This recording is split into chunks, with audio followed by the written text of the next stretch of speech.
Shalom Bapak Ibu yang dikasihi oleh Tuhan, bersama dengan Pastor Joshua Tewu dan Pastor DHI Dema Hendrik Immanuel dalam channel Yohanes Yap. Hari ini akan berdiskusi bersama-sama mengenai pelayanan dari Pastor Joshua Tewu, dan juga ada hal-hal yang lain yang viral di YouTube yang akan kita sampaikan. Kita akan tanya langsung kepada narasumbernya pada hari ini. Mari kita menyaksikan. Senang sekali bisa bersama dengan orang-orang hebat ini, Pastor Dewa dengan Pastor Yohanes Yap ya, di channel DHI, Pastor DHI dan Pastor Yohanes Yap ya. Pemirsa Yohanes Yap channel dengan pemirsa DHI, Pastor DHI channel, Tuhan berkati. Yes, dan ada juga Pastor Yohanes, dan kita akan berbincang seputar pelayanan ya. Saya jujur baru beberapa bulan ini mengenal beliau, dan ternyata saya lihat histori di YouTube. Kalau orang bilang bahwa dia punya sepak terjang yang luar biasa, memberikan pengaruh yang sangat positif, khususnya menyampaikan firman Tuhan kepada kekristenan di Indonesia, saudaraku. Nah, dan kesempatan yang luar biasa bisa ketemu dengan beliau. Kemarin pelayanan di HS Makassar ya, tetapi belum sempat ketemu, dan hari ini punya waktu bisa ketemu. Kita akan berbincang-bincang. Ada di Hotel MGH. Ya. Terima kasih Pastor. Mungkin ada pertanyaan dari Pastor Yohanes dulu ke Pastor Joshua Tewu. Oh iya, Pastor, hari-hari ini kan lagi marak-maraknya dalam dunia per-YouTubean, dalam media sosial. Ada banyak orang-orang Kristen, apalagi mereka yang menyandang gelar hamba-hamba Tuhan, lalu mereka saling serang satu dengan yang lain. Nah, menurut Pastor Joshua Tewu, bagaimana pendapat Pastor mengenai perihal ini? Apakah ini oke atau tidak? Pertama yang mesti ditegaskan, Pastor Dema, bahwa tidak semua orang yang ber-YouTube itu adalah YouTuber. Kayak saya ini, saya tidak mau dibilang YouTuber sebenarnya. Saya ini kontenis ya. Jadi karena YouTubernya adalah putra saya, tim saya, ada timnya yang punya channel itu, walaupun pakai nama sekolah Kalam Kristus, karena Sekolah Tinggi Alkitab Kalam Kristus, etalasenya itu channel Kalam Kristus. Sebenarnya itu dibuat, diproyeksi untuk memberikan edukasi teologi, edukasi firman Tuhan kepada kekristenan Indonesia ya, dan semacam ruang berapologet juga, sekaligus ruang menyampaikan Injil secara kreatif, Injil Kristus. Nah, kenapa saya tidak mau dikatakan YouTuber? Karena saya juga merasa bersalah kalau saya bilang YouTuber, karena saya buta banget dengan technical, bagaimana ber-YouTube, pengelolaan studio dan iya, lain-lain. nanti saya curi kemuliaan para ahli tuh. Ya. Jadi saya ini hanya diminta untuk menjadi narasumber. Iya. Terus mereka minta bikin konten materi ini, Pak, gitu. Terus undang tamunya, kan katanya saya banyak kenalan tamu-tamu, ya, pejabat-pejabat. Kebetulan ya, Tuhan, saya mendapatkan anugerah punya beberapa teman lah, nggak banyak juga, orang-orang yang notabene punya jabatan di negeri ini. Ya, kalau melihat prestasi belum banyak sih dibuat, cuman ada firman Tuhan yang bilang begini, Pak Dema, apakah engkau melihat orang bijak, orang yang cakap dalam pekerjaannya? Di hadapan raja-raja dia akan berdiri, bukan di hadapan orang-orang hina. Contoh. Yes. Jadi saya secara, kalau kita bicara pendeta punya karir suksesi, ya, pertama dia mendapatkan pengakuan sinodal, toh? Ya, oke lah. Lalu kemudian ada semacam pengakuan prestasi pelayanannya, apa itu gereja yang dibuka, yang digembalakannya. Kalau kita bicara, ada lagi saya ketua sekolah misalkan, ketua STT, Sekolah Tinggi Alkitab Kalam Kristus Jakarta. Terus pelayanan saya kemudian meningkat, masuk saya kebetulan di jajaran sinode banyak inilah. Ya, tapi saya nggak mau bicara lagi sinode lama saya, karena saya saat ini lagi independen. Dan kemudian sampai kepada Dirjen Bimas Kristen, Menteri Agama. Nah, ini teman-teman nih, Dirjen Bimas Kristen Pak Profesor Thomas Tenturi. Nah, ini sekarang mantan ya. Terus LHS Pak Lukman Hakim Saifuddin, Menteri Agama waktu itu. Dan mereka ini bukan sekedar teman, mereka suka datang ke tempat saya, mereka bisa ngobrol, share, dan kami duduk berdiskusi banyak hal untuk kekristenan misalkan. Sampai saya masuk kepada jenjang yang lebih tinggi, presiden misalkan. Saya udah bertemu dengan presiden. Ya, Wow, luar biasa. Jokowi ya. ya, itu dalam rangka karena saya punya pekerjaan. Kalau bukan karena pekerjaan melayani Tuhan, menjadi pengajar atau menjadi seorang teolog atau menjadi seorang gembala, ya mungkin saya nggak bisa bertemu sama top pimpinan di Indonesia ini. Bagi Intinya- saya itu prestasi. Intinya kita berpengaruh untuk kekristenan ya. Amin, amin. Untuk membangun orang-orang Kristen yang ada di bangsa ini ya, Pastor. Betul, Pastor Dema. Tapi ada juga orang sinis berkata, nggak usah pakai jargon-jargon karena kenal banyak orang penting katanya kan. Dan nggak usah, itu nggak berlaku di zaman sekarang katanya. Lah, saya bilang bukan jargon itu. Iya. Itu jejak prestasi, Yes. jejak pelayanan kita. Dan tidak mungkin kita punya prestasi atau menorehkan sesuatu yang bersejarah, yang banyak dirindukan oleh orang yang namanya pendeta. Iya. Ya, bukan kebetulan itu karena Iya. saya juga dipandang orang cakap dalam pelayanan saya, bidang pelayanan saya gitu loh. Kalau saya nggak punya kompetensi, mana ada dirjen, hampir beberapa dirjen itu saya kenal semua Pak. Ya, belum lagi direktur-direktur di bawahnya. Terus beberapa menteri saya kenal baik, suka ajak ngobrol dan sangat ini. Belum lagi kita bicara jenderal-jenderal. Ya, dan Pak Jokowi dengan sangat antusias berbicara dengan saya. Beberapa presiden saya sudah ketemu. Cuman yang paling berkesan ya sudah dengan Pak Jokowi misalkan. Dan ini kan bukan sekedar kebetulan-kebetulan gitu loh. Iya, betul. Ini anugerah Tuhan gitu loh. Kalau mereka ndak lihat saya punya kapasitas, bagaimana mereka mau jadi kawan gitu. Yes. Iya. Ndak usah jauh-jauh lah. Kalau saya nggak punya sesuatu yang bisa jadi berkat, YHS nggak akan undang saya gitu loh. Betul. Sesuatu yang luar biasa. Iya, cuma Pastor Yusak melihat, wah, ya saya juga harus akui, Pastor Yusak sebagai salah seorang yang Tuhan pakai untuk membentuk saya dari awal, Pak. Iya. Ya, sehingga kalau dia lihat buah pelayanannya seperti ini misalkan, ya itu kan juga jadi semacam apa, kebanggaan. Saya juga senang, misalkan lihat hasil pelayanan saya jadi gitu ya. Saya senang, Pak. Nah, kalau Pastor Yusak misalkan undang saya, nggak berlebihan. Artinya apa? Beliau, walaupun beliau tidak suka banggakan diri begitu, tapi saya suka mengatakan, saya ini juga salah satu hasil buah pelayanan Pak Pastor Yusak Hadi Siswantoro. Wah. Kami masih muda-muda di Makassar, beliau masih muda masuk khotbah, wah itu pengkhotbah favorit kami itu Pastor Yusak. Tahun Oke, berapa itu, Pak? Tahun berapa? waktu mulai buka SOM pertama kali Betani, baru cikal bakal Betani, belum ini loh. Saya masih kuliah di Unhas Hasanuddin University. Ya. Itu tahun 86 87 ya. Sudah 87 paling top itu. Lalu saya kalau enggak salah saya ini murid SOM pertama Betani, dulu masih Betani. Iya, iya. Ya, GBI Betani. Belum berdiri sendiri. Gitu loh. Saya SOM pertama.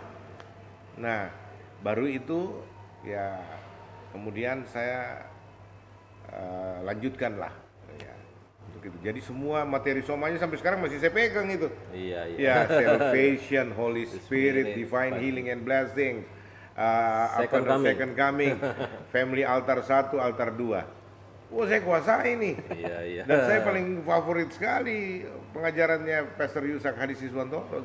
Iya. Ini contoh saya. Iya. Dan berbicara tadi kita sebut Pastor Yusak, jujur saya juga merasa bahwa walaupun saya masih baru awal ya Pastor ya, tetapi di channel kanal YouTube saya menulis bahwa dia adalah bapak rohani saya. Iya, enggak. Iya. Bagus. Oke. Dan kita lihat sekarang ini Pastor Joshua banyak polemik di YouTube dan termasuk Pastor Joshua jadi serangan juga dari para teolog-teolog. Apa sebenarnya yang terjadi dan bagaimana tanggapan Pastor Joshua ini? Menurut laporan ini banyak orang kasih tahu ya, terutama tim YouTube saya ini, itu saya viral 2 tahun lebih, 2 tahun viral itu. Nama Joshua Tewu itu di atas kalau Trending. algoritma ya, trending topik terus. Walaupun trending topiknya pro kontra gitu loh. Iya. Ya kalau ditanya kenapa begitu, jujur saya nggak tahu. Karena saya juga bukan orang yang sengaja tampil beda, sengaja buat sesuatu, tidak. Saya bahkan banyak belajar dari tim YouTuber saya ini, bahwa pertama lucu. Iya. Saya coba bilang, oke, tolong sediakan saya ruang untuk menyampaikan firman, mengajar, memberitakan Injil.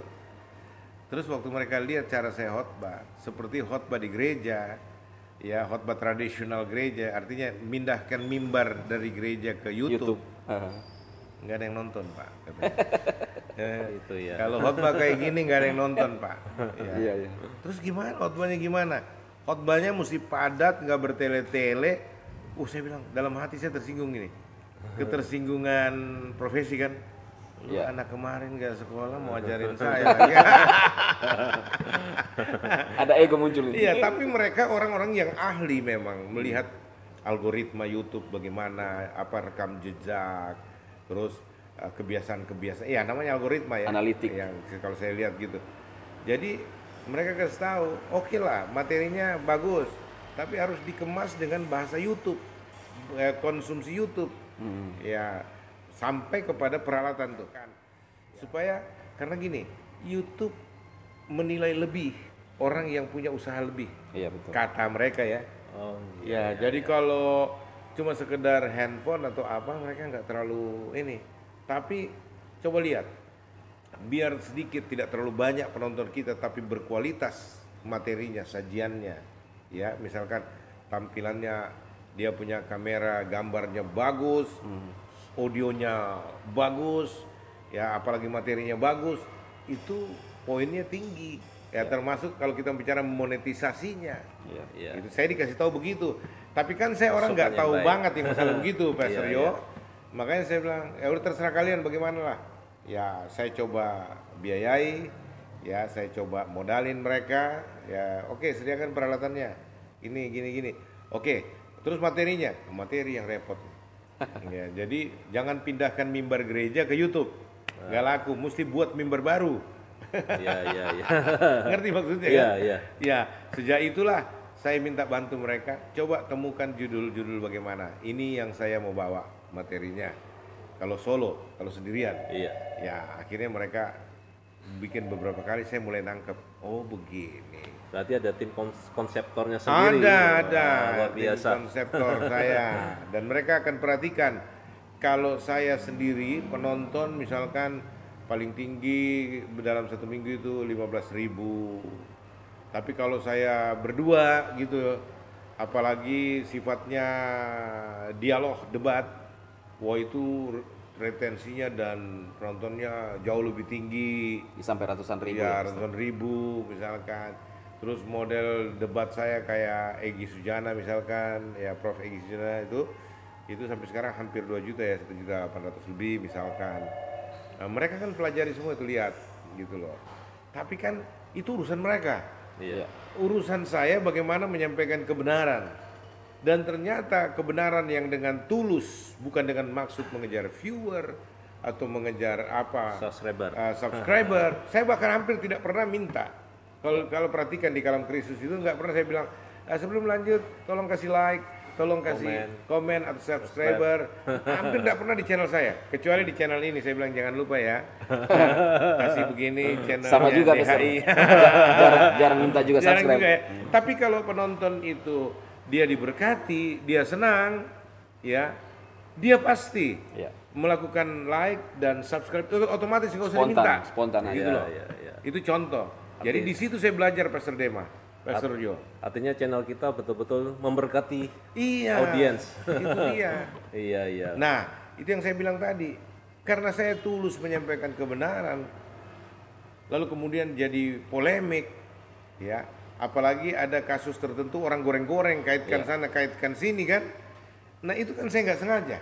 Artinya Ya itu yang saya percaya, itu yang saya sampaikan, ya itu yang gejolak di hati saya. Kalau saya mau mengkritisi materi tertentu atau bahasan tertentu atau tokoh tertentu, saya mau bicarakan tertentu, itu benar-benar murni hanya untuk memberikan edukasi. Nah, kemurnian itu dirasakan oleh orang-orang.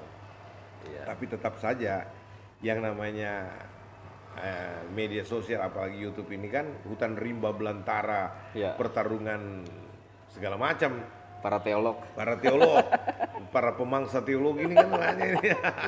Saya lihat yang paling sering vokal yang istilahnya menyerang Pastor Joshua itu Pak Mangapul Segala ya. Bahkan lucu yang diajak-ajak debat itu. Sebenarnya kalau sebut namanya itu untung di dia kata orang gitu. Karena nanti dikaitkan kan gini-gini segala macam. Yang apa-apa lah kita memberkati. Enggak apa-apa. Iya betul juga sih. Artinya iya saya juga heran abang ini, saya panggil dia abang lah. Abang sayang gitu ya. Ya, dulu di sayang YouTube. Karena dia juga bilang adekku sayang. Cuma itu kan gaya bahasa sayang-sayangnya teolog itu beda. Jadi kenapa dia benci saya jujur nggak tahu. Sampai sekarang saya kadang-kadang juga cari waktu tenang ya. Apa yang buat saya punya abang ini benci sekali sama saya? Tapi selalu asal ditanya alasannya bukan benci. Ya saya hanya untuk meluruskan supaya jadi pendeta yang benar kau katanya. Jadi teolog yang benar kau. Ya kalau bicara kayak begitu kan ya siapapun yang dengar apalagi yang bersangkutan, kita kan merasa kak sombong banget sih. Siapa rupanya kamu? Sudah sehebat apa kamu rupanya?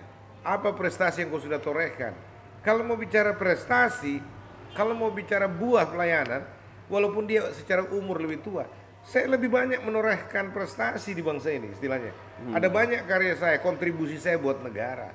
Ada banyak hal yang saya sudah buat contohnya. Tapi kan nggak perlu dipamer. Orang akan sendiri melihat. Dia teliti rekam jejak saya. Contoh nih, Pak Rudi Pan Layar Teologi. Itu saya nggak pernah minta, saya bahkan jarang komunikasi sama beliau.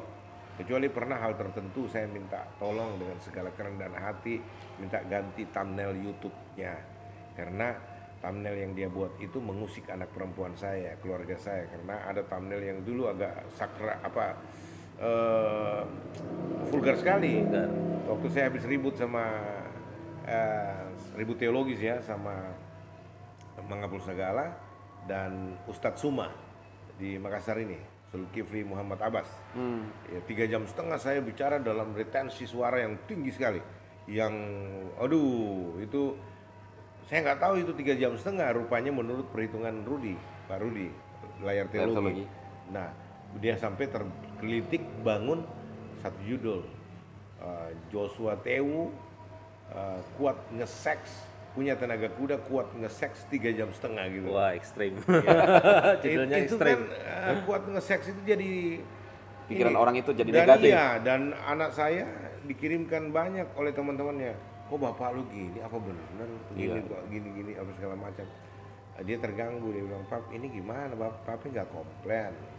Kalau yang lain-lain sih masalah teologi kita nggak masalah, tapi ini kan bicara." Iya, betul. Akhirnya saya telepon Pak Rudi Pan. Pak Rudi, sorry ganggu. Iya Pak Joshua, orangnya baik sekali. Pak Rudi Pan itu orangnya baik. Dia nggak bisa diintervensi oleh siapapun. Iya. Kalau dia mau bikin konten, dia mau meneliti orang ini, dia mau kritisi, dia buka semua berkasnya dan dia jago dalam meriset. Saya harus keakui itu. Tapi saya melihat Layar Teologi kan saya pernah konter juga, Pastor ya. Dia terkesan menyerang Pastor Andi Simon dan tidak percaya dengan mujizat. Gimana menurut? Ya itu karena background edukasi teologinya yang mainstream dan memang non karismatik bahkan anti karismatik tanda kutip lah. Ya, rata-rata memang orang punya basic teologi yang mainstream, apalagi dia bukan dari latar belakang karismatik, itu pasti akan punya sikap teologi yang kritis terhadap gerakan karismatik. Karena kita mesti jujur ya, teologi-teologi seperti Lutheran, Calvinis, terus Protestanis pada umumnya itu menganggap gerakan karismatik itu sesat. Iya, betul. Gerakan Pentakosta itu sesat. Gitu. Nah, sehingga apapun wujud gerakan karismatik, termasuk pelayanan kesembuhan, pelayanan misi dalam gerakan karismatik itu, pokoknya itu menjadi sasaran tembak aja. Gitu loh. Tapi yang saya mau bicara ini contoh bahwa dia seorang yang peneliti atau research independent. Ya, contoh ya, saya kan tidak ada kenal sama Pak Rudi Pan, saya nggak ada urusan, apalagi mau dikte orang begitu. Iya. Ya, nggak mungkin. Kan saya dibully habis sama channelnya Mangapul Sagala, contohnya ya. Iya. Lalu kemudian kan katanya ada narasumbernya dari STT yang saya sekolah. Ya, itu 3 orang. Pak Yohanes Parapat, Andreas Agus, dan Ruli Simurangkir. Yang menggugat keabsahan ijazah saya di S3. Lalu kemudian mereka dengan alasan soal nilai. Iya. Ya, kan lucu gitu loh. Iya. 3 orang doktor, 4 orang doktor termasuk Mangapul Sagala yang membahas seorang Joshua Tewu dalam kapasitasnya sebagai mahasiswa waktu itu, ya. Dan saya yang diminta pertanggungjawaban, istilahnya. Kenapa Anda mencuri nilai? Lalu kenapa kamu mengisi nilai sendiri? Kan di mana otaknya dokter-dokter ini gitu loh. Nah, saya mulai jengkel ini. Sudah mulai panas ini, panas. Ya, coba lihat gimana mereka kok salahkan saya. Seolah-olah saya itu berhak untuk memberi nilai di ijazah saya. Ya. Padahal kan itu urusan dosen-dosen, kaprodi, dan pihak sekolah. Dalam hal ini ketua atau bahkan ketua pasca sarjana. Dan mereka ini orang-orang yang berkompeten. Ya, Ruli Simorangkir dan siapa namanya Andreas Agus dan Yohanes Parapat. Ya, dan juga yang herannya ini kayak angin segar di Mangapul Sagala nih. Paling frontal menyerang. Untuk kesempatan gua hajar nih Joshua Tewu nih. Gitu kan? Dan ini yang saya bilang kasihan banget gitu loh, mental seorang cendekiawan teologi, doktor teologi, katanya sampai keliling dunia, membanggakan Cambridge dan ijazahnya lulusan luar negeri, dan tapi cara berpikirnya anjlok kayak begitu, dangkal ya, kayak preman pasar, di teologi bilang tuh. Nah, saya bilang ini gimana ya? Nah, yang saya maksud, setelah mereka bully saya habis tuh, mereka bangun giring opini. Ya, sebenarnya sasaran tembaknya itu Erastus Sabdono, Dr. Erastus Sabdono dengan STT Ekumene. Itu sasaran tembak. Ya, seperti orang bilang, orang andaikan begini. Seperti orang mau tembak Jokowi, tapi Ahok yang dihajar. Jadi tumbal, kalau boleh penjarakan, ya. Nah, mereka mau penjarakan saya nih supaya bisa tembak yang lebih tinggi institusi teologinya dan pemimpin teologinya. Saya bilang ini kan gaya-gaya berpikir preman, satanik gitu loh. Dan saya selalu bilang ini bukan roh Tuhan yang ada pada mereka ini. Kalau begini modelnya ini, ya ini setan banget ini loh.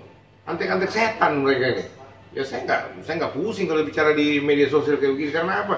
Mana ada kelakuan seorang cendekiawan teologi, katanya orang Kristen, pengikut Kristus, apalagi alasannya mau memperbaiki institusi teologi mereka. Tapi mengumbar di media sosial, paling benar, memblow up di media sosial, dan menggiring opini untuk mengatakan, tuh kan di STT saya itu ada masalah, itu kan di STT saya itu nggak benar. Ini saya bilang roh HAM ini, roh terkutuk dari HAM. Ya, karena coba lihat 3 anak HAM kan, 2 Sem dan Yafet itu menarik kain menutup aurat ayahnya, aib ayahnya dengan berjalan mundur.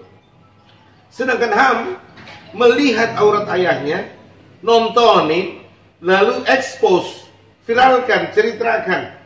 Ini apa yang terjadi? Ham dikatakan terkutuk dengan semua keturunannya. Makanya saya bilang ini orang-orang terkutuk ini, Mangapul Sagala, ya, Andreas Agus. Siapa lagi ini dokter satu ini, Ya kalau MBM sudah lama tertutup. Udah lama tertutup. Ini yang kita bicara konteks STTE, Ekumene, Yohanes Parapat yang membuka aib rumahnya, keluarganya, bapaknya. Padahal itu Pak Erastus Sabdono itu bapaknya mereka loh. Yang tiga orang ini, Ruli Simorangkir.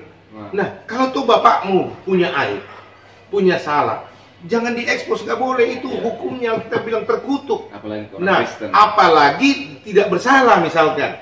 Bersalah saja tidak boleh diekspos, apalagi tidak bersalah. Masih mengikuti proseduralnya. Itu terkutuk itu. Gitu loh. Makanya saya bilang, ini orang-orang terkutuk ini, mereka ini. Apalagi dimotori, didalangi oleh Mangapul Sagala untuk mengungkap-ungkap aib orang, membicarakan dengan alasan tema yang terbaik. Kami untuk menjaga kekristenan ini supaya apa? Membela. Itu munafik, itu bahasa-bahasa setan itu. Ya, pura-pura saja itu. Ya. Sebenarnya apa motifnya itu, Pak JT? Kira-kira apakah mungkin Bapak bisa mengerti atau tahulah motif-motif di balik semua itu? Motifnya pasti jelas uang, popularitas, viewer uang kan, popularitas, monetisasi dan ya aktualisasi diri, ya karena dia pikir dulu di zaman dia belum ada internet, belum ada YouTube kan, belum terlalu banyak yang kenal dia gitu loh. Lalu pengen juga tampil gitu loh. Ya Mangapul Gitu ya? Sagala, tiga dosen ini juga kan tidak punya channel YouTube yang memadai gitu loh. Ya panjat sosial untuk bicarakan Joshua Tewu dan Erastus Sabdono yang memang suka viral itu kan lumayan lah gitu loh. Bicarakan dua manusia ini, Joshua Tewu dengan Erastus, itu kan terbawa-bawa mereka. Mencatut ya nama iya, Pak JT. itu yang dibilang mencatut betul, Mangapul Sagala ya. Karena kalau sorry, sama sekali jauh dari kesombongan, tapi ini betul-betul sesuatu hal yang saya harus ungkapkan. Ini nggak benar, motif mereka jahat, motif mereka nggak benar gitu loh. Dan kalau memang mereka orang benar mau menggunakan media sosial sebagai media untuk pemberitaan Injil, penggembalaan, pengajaran, apologetika, mestinya ajaran saja, kebenaran saja. Iya. Kalau toh mau mengkritisi saya atau orang-orang lain, jangan sebut-sebut nama orang dong. Jangan sebut-sebut institusi orang. Bilang aja, ada seorang yang mengaku hamba Tuhan dengan ajarannya seperti ini. Oke, saya nggak usah pusingi orangnya, saya nggak mau bicarain. Tapi supaya jemaat tahu, saya akan kritisi ajarannya, doktrinnya. Menurut saya, dan apa yang saya percayai adalah seperti ini. Tidak seperti itu. Bahayanya doktrin ini begini. Ya, kalau ini sampai dipercayai dan tidak dikonter, itu bisa menimbulkan kesesatan dan bla bla bla. Itu netral. Tidak ada berimplikasi pencemaran atau pembunuhan karakter terhadap seseorang. Nah, saya lanjutkan tadi sebelum supaya tidak terpotong. Nah, kenapa saya bilang Rudi Pan teologi akhirnya terpanggil untuk meneliti? Karena dia bilang 2 tahun saya lihat Pak JT ini dibully terus, masalah ijazahnya, masalah statusnya, masalah segala macam gitu loh. Dia jadi penasaran, akhirnya dia terpanggil untuk lakukan penelitian. Dia buka Facebook saya, dia buka semua Pak, dia buka dari tahun 2017. Dan dia bilang 1 minggu saya nggak tidur itu untuk riset Pak Joshua Tewu. Sampai saya bongkar semuanya. Dan hebatnya Pak, dia dapat hal-hal yang orang lain tidak dapat. Bahkan itu mempermalukan Andreas Agus dan mempermalukan Yohanes Parapat dan Ruli Simorangkir. Kenapa? Karena mereka selalu bilang begini, Pak Joshua itu nggak ada ijazah S2-nya, gitu loh. Saya minta dia nggak kasih, itu kan penipuan. Padahal saya sudah berikan, dia hilangkan.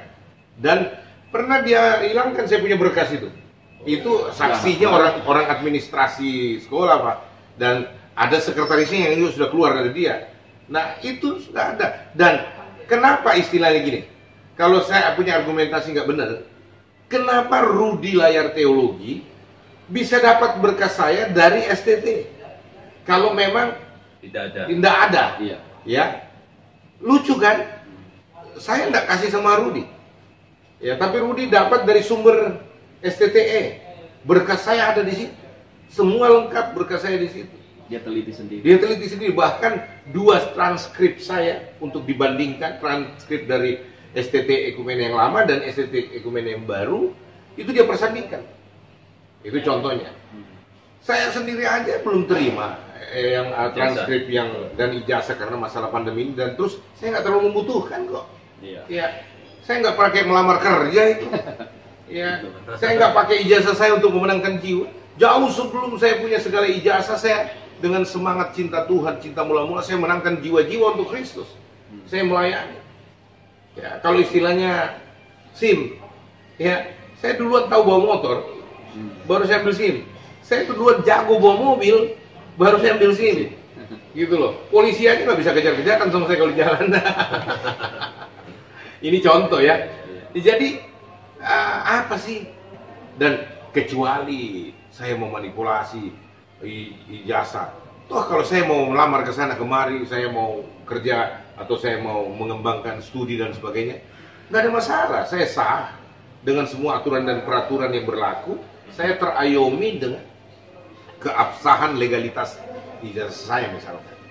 Tapi orang mau tahu, sekarang sudah mereka tahu, oh ternyata S2-nya Pak JT ada dan sah menurut aturan kementerian. Ya. Terus apa lagi yang mau dicari? Dia korek lagi yang lain, dia korek lagi yang lain. Jadi nggak akan ada habisnya kalau orang sudah benci, orang sudah sirik kayak Mangapul Sagala ini. Apa saja saya punya goyang barangkali dia akan kritisi. Karena dia nggak punya bahan sendiri untuk ngajar, untuk bikin konten, nggak punya. Paling hot itu bahas Joshua Tewu selesai, otomatis viewer naik. Makanya waktu Pastor JT di Kalimantan duduk di kursi merah, Pastor Andi juga di komen. Iya. Ini S3 sampai segini. Gitu. Itu alasan lah, alasan. Aduh. Itu kursi semahal itu, ngapain buang-buang uang? Kayak orang Farisi kan? Iya betul. Ahli Taurat yang ketika itu perempuan membuang minyak narwastu yang mahal harganya untuk mengurapi kaki Yesus, lalu meributkan orang. Minyak yang mahal ini, muridnya juga ada yang ribut. Minyak yang mahal ini lebih bagus dijual kasih orang miskin. Padahal bukan uangnya juga dipakai beli. Bukan uangnya juga dipakai beli, dia ribut. Kalau Pastor Simon mau beli kursi mahal pun, itu dia nikmati hidup, nikmati berkat. Tidak usah sok branding orang buruk dengan alasan kemanusiaan. Enggak lah. Jahat banget ya. Jahat, otaknya Mangapul Sagala ini jahat. Makanya saya bilang dia mesti bertobat supaya dia mengalami pembaharuan hidup lah. Kalau begini terus ini setan yang pakai dia, bukan Tuhan yang pakai Mangapul Sagala. Saya nggak percaya kalau Tuhan yang pakai dia. Ya, menurut Pastor Joshua, cara bijak untuk bermedsos itu bagaimana? Nah, cara bijaknya ini.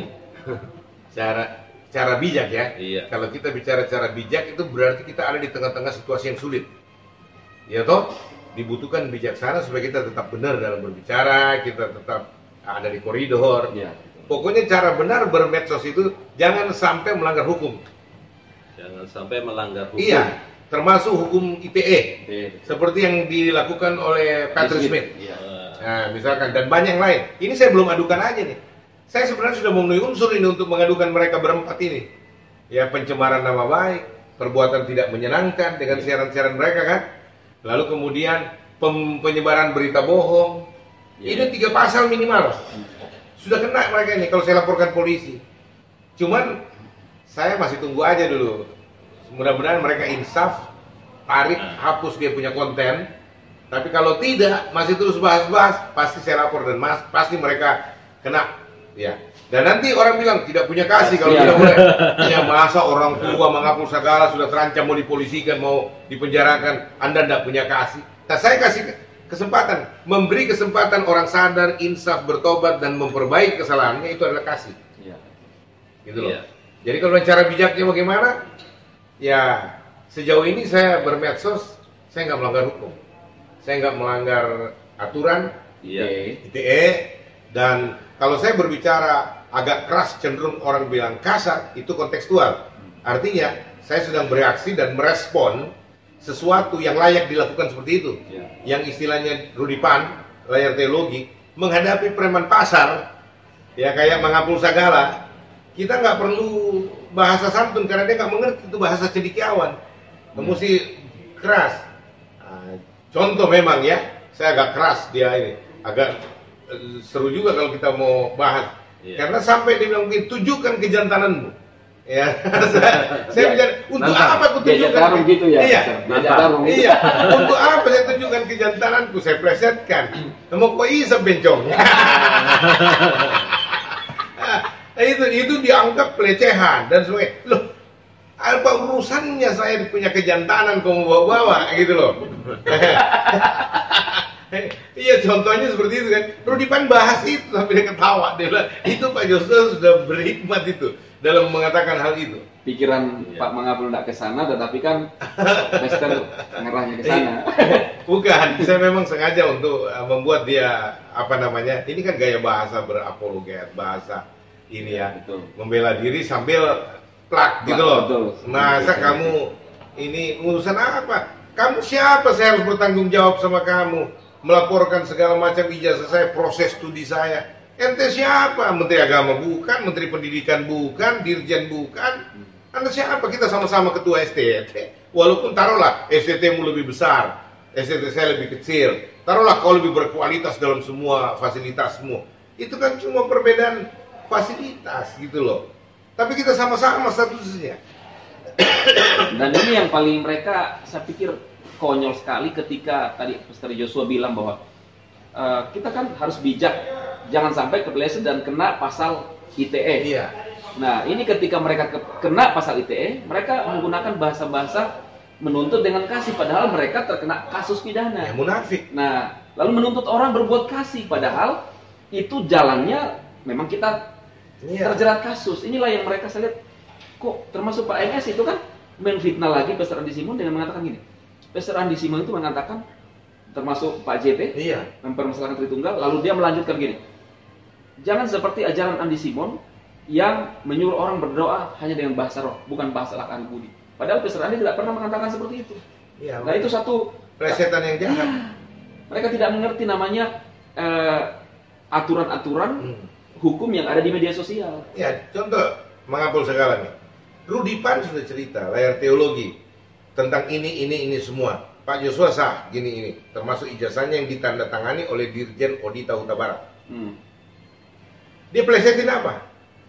Itulah ijazahnya Joshua Tewu ditandatangani dengan sahabatnya, ya sahabatnya sendiri, Thomas Penturi, karena kebetulan jadi dirjen lalu ini kan plesetin, dia mau menghina Thomas Penturi, bahkan dia mulutnya Thomas Penturi, itu kan ngaco ini orang tua tapi otak kotor, namanya Victor, pikiran kotor si Anu bilang, si Rudy Pan layar teologi bilang.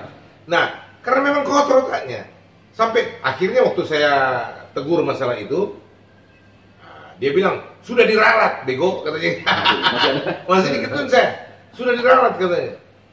Dan saya terus terang tidak masuk di akal saya, Pastor Yo, Pastor Dema, ini Anda orang-orang yang lebih muda dari saya, harus belajar, jangan melanggar etika kayak Mangapul segala. Ya. Ini sudah terbuka, saya sebut-sebut namanya karena sudah terbuka gitu loh. Supaya juga orang tahu gitu loh. Dan kenapa saya bilang gitu? Itu WA loh, WA pribadi, chatting pribadi tanpa izin saya. Dia upload, dia apa namanya, blow up. Jadi menjadikan itu materi percakapan. Itu kan chatting pribadi itu, japri itu. Loh. Saya di mana otaknya ini orang ini? Ya, sampai-sampai kita punya chatting pribadi saja, termasuk akhirnya dibongkar sama Rudy itu. Ya, masalah dia punya keabsahan ijazah. Ya lucu. Gini loh, penelitian di Cambridge, sekolah STT-nya di luar negeri, di Singapura, di Trinity juga katanya. Nah, terus dia punya S1, S2, S3 itu dari luar. Pertanyaan saya, sekolah STT mana di luar yang menerbitkan S1? Sarjana teologi, hanya di Indonesia satu-satunya di dunia yang punya sarjana teologi. Kalau di luar negeri itu bachelor teologi, magister teologi, doktor teologi, PhD, ya THM dan dibalik. Ya, yang ini ngaku-ngaku dari luar. Nah, kalau begitu kayak Rudy Pan buka aturannya, undang-undangnya. Nah, mana legalitas setiap S1, S2 dari luar SK-nya? Penyetaraannya, mesti ada penyetaraan dari Depdikbud. Kalau ijazah dari luar, apalagi sekolahnya di luar semua, nggak bisa semena-mena masuk di Indonesia. Mana? Tunjukkan. Kalau dia betul dari luar, tunjukkan saja. Nah, pertanyaan saya, STT-nya dia di Singapura itu sah di pemerintahan, punya legalitas atau abal-abal juga gitu loh. Iya, betul. Karena ada S1, coba STH. Masa ada STH di Singapura? Mangapul, masa ada STH di Singapura? Aduh, bro, malu-maluin sekali kita. Nah, terus suka pakai scholar pendeta, ya, jas pendeta kan, pendeta, doktor, insinyur, mangapul segala, berat, gitu. Contohnya, pertanyaan saya, tunjukkan SK pelantikanmu jadi pendeta atau kartu pendetamu aja gitu loh. Kayak saya punya kartu pendeta gitu loh. Saya punya SK pelantikan, ya, saya punya foto-foto pelantikan, dan saya punya buah, ada gereja yang saya gembalakan. Nah, pertanyaannya, Mangapul Sagala ada nggak gereja yang dia pimpin? Jadi pendeta jemaat di situ. Kapan dia dilantik? Kalau dia bilang sudah pensiun, emeritus, mana surat emeritus pendetanya? Nggak ada. Lalu dia bilang apa? Ah, itu tidak relevan. Nah. Ada tidak relevan. Kalau tidak ada bukti tidak bisa dipertanggungjawabkan, tidak relevan. Bagaimana tidak relevan? Kau hina orang, kau maki-maki orang atas nama dirimu pendeta, pakai scholar pendeta. Bagaimana nggak relevan? Relevan banget saya pertanyakan. Kau ngaku-ngaku pendeta, dari pendeta mana kau? Misalkan mereka-mereka ini pastor, pendeta yang dilantik di YHS. Ada sinode yang mentahbiskan mereka jadi pendeta. Saya masih di GBI, Pastor. GBI. Ya, apalagi GBI. GBI kan punya standar pelantikan. Iya. Untuk semua itu, saya ada masih ada kartu pendeta itu kan. Ya, contohnya begitu. Pengembalaan aja ada SK-nya, SK gereja dikeluarkan sendiri, SK pejabat sendiri. Itu ada, Pak. Nah, Mangapul Sagala bisa nggak buktikan itu? Nggak bisa, pasti nggak bisa, karena dia cuma ngaku-ngaku pendeta. Dia akan bilang tidak relevan. Nggak relevan. Gimana coba? Nah, bagaimana bisa bermedsos dengan baik kalau begitu? Penipuan publik yang dilakukan. Kalau itu benar terjadi begitu ya, mudah-mudahan saya salah. Tapi dia harus buktikan bahwa saya salah. Dia benar dengan membuktikan apa? Seperti saya. Orang bilang saya salah apa? Bukan saya yang membuktikan, tapi Rudi Layar Teologi yang membuktikan bahwa saya benar. Itu contoh. Ada orang ketiga. Ada orang ketiga. Itu anugerah Tuhan, Tuhan pakai. Dan tanpa saya bisa intervensi. Nggak mungkin. Jangankan saya, orang sehebat apapun tidak bisa intervensi. Rudi Layar Teologi, oh ini orang merdeka banget. Betul. Siapapun dia hajar. Dia hajar. Gitu loh. Nah, mau bilang apa? Ya, dan termasuk juga Pak Mangapul Sagala itu kan kalau saya bilang melawan hukum. Kenapa? Yang IHS Balikpapan itu kan yang resmikan Kapolda. Iya. Kalau disuruh tutup, gimana caranya? Oh dia, itu segala macam. Cuma gayanya doang gitu loh. Jadi kan melawan apa ya? Pemerintah. Kapolda Kalimantan Timur tutup itu YHS di sana. Emang YHS Balikpapan nenek moyang punya kau? Opung punya. Yang resmikan itu Kapolda. Yang resmikan Kapolda, terus kamu perintah Kapolda. Siapa kau? Itulah saya bilang. Ngaco betul. Nggak pakai otak gitu loh. Sepertinya udah jelas ya Pastor Joshua, Pastor Yohanes, perbincangan kita tentang bagaimana kita harus bijak bermedsos. Bijak dalam bermedsos, ya. Jangan melanggar aturan. Ya. Terutama aturan undang-undang ITE. Ya toh? Jaga, jangan sampai terjebak dengan pembicaraan atau konten yang merupakan penyebaran berita bohong. Kedua, perbuatan tidak menyenangkan terhadap orang lain. Kalau sudah menyebut nama orang, itu sudah masuk pasal ini. Ya mungkin beberapa tadi yang menyaksikan kok Pastor CT menyebut nama, mungkin bisa diperjelas. Oh iya, karena ini merupakan tanggapan atau respon, sebab akibat yang dia sendiri sudah lakukan itu secara terbuka berkali-kali kepada saya. Oke, itu tanggapan, saudara. Betul. Lalu yang ketiga, perbuatan tidak menyenangkan, gitu loh.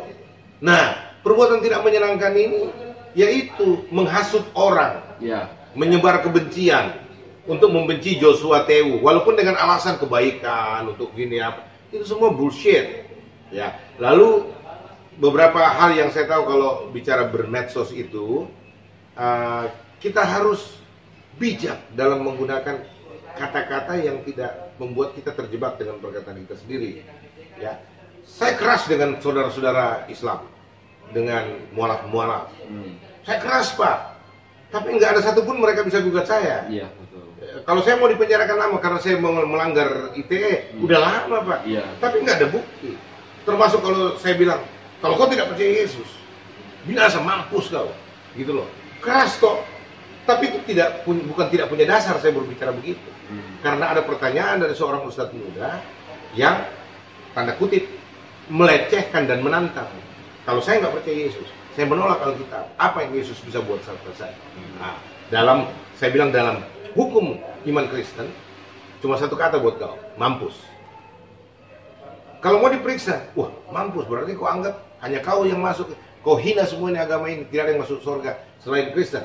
Salah lagi. Saya akan bisa menerangkan dimanapun saya akan menerangkan. Saya senang kalau masuk pengadilan saya akan khotbah itu. Iya. Ya, ini contohnya kayak begitu loh. Iya. Bahwa apa? Ini kan respons dari pertanyaan, sikap dari reaksi. Bagaimana saya bisa menjelaskan itu? Artinya gini, kalau saya menjelaskan kemantapan iman saya bahwa di luar Yesus tidak ada keselamatan, hanya dalam Yesus ada keselamatan. Saya harus menambahkan, ini dasar iman Kristen. Ini yang saya percaya. Tapi kalau Anda berbeda pendapat dengan apa yang saya yakini, itu hak Anda. Saya hormati. Iya, betul. Itu yang saya bilang bermedsos dengan bijak. Iya. Gitu loh. Mungkin Pastor Yohanes Iya, silakan, bisa Pak, disimpulkan Pastor gitu. Yohanes. Ya. Oke, jadi dari pembicaraan kita hari ini memang kita berawal dari pelayanan Pastor Joshua Tewu, tapi ternyata Pastor Joshua Tewu ini cukup banyak apa ya yang pro dan kontra gitu ya, pro dan kontra. Dan dari apa yang dijelaskan oleh Pastor Joshua Tewu ini ialah menjadi apa ini Pak ya? Memberikan pencerahan buat kita semua, ya kan, bahwa dalam bermedsos kita harus hati-hati, ya kita harus bijaksana seperti kata firman Tuhan, ya biarlah kita menggunakan kata-kata kita, kata-kata yang baik mempermuliakan nama Tuhan Yesus. Ya itu kiranya boleh menjadi berkat buat kita semua. Amin. Ya. Amin. Thank you Pastor. Terima Joshua. kasih Sama-sama. Pastor Luar Joshua biasa. Tewu, Tuhan Puji berkati. Ya, pemirsa channel Pastor DHI dan Pastor Yohanes Ya, saya ucapkan doa buat Anda, kiranya Tuhan memberkati senantiasa Anda. Amin. Salam dari saya Pastor Amin. Joshua Tewu. Berkati. Tuhan berkati Shalom. semua. Ya.